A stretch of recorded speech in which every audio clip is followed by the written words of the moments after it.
یہ قصہ ہے اس وفادار کا جس کے ہاتھ تو کٹ گئے مگر علم نہ جھکا، جو کربلا میں صرف بھائی نہیں حسینی لشکر کی غیرت تھا۔ عباس علمدار کربلا میں ایک ایسا علمدار تھا جس نے نہ صرف علم تھاما بلکہ وفا، غیرت اور بھائی کی محبت کا جھنڈا بھی بلند رکھا۔ نام تھا عباس ابن علی، وہ جو مشکیزہ لے کر چلا اور بازوں کے بغیر لوٹا۔ عباس شیر خدا علی کے بیٹے تھے، ماں فاطمہ نہیں مگر دل اہل بیت کا خادم۔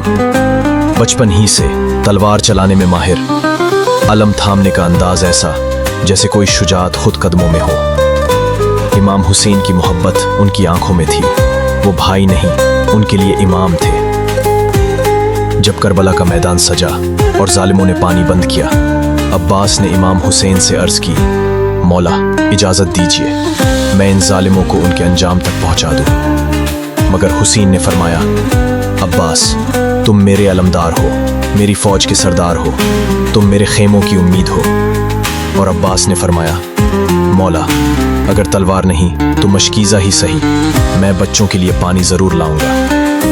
اور پھر عباس نکلے مشکیزہ لے کر، بغیر ڈھال کے نہر فرات تک پہنچے، تلوار سے دشمنوں کی صفیں چیر ڈالی، پانی بھرا، لیکن خود کا پیاسا گلا تر نہ کیا۔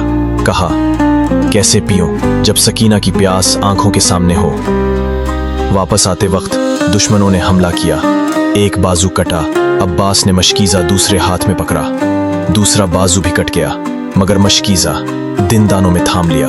ایک تیر آیا، مشکیزہ پھٹ گیا، عباس گھوڑے سے گرے اور زمین سے امام کو پکارا، مولا حسین مجھے معاف کیجیے، میں پانی نہ لا سکا۔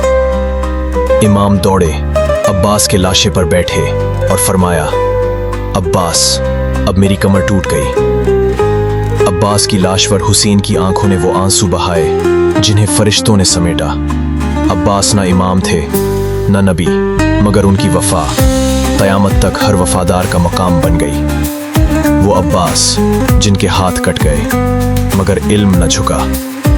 عباس تم صرف حسین کے نہیں، ہم سب کے علمدار ہو۔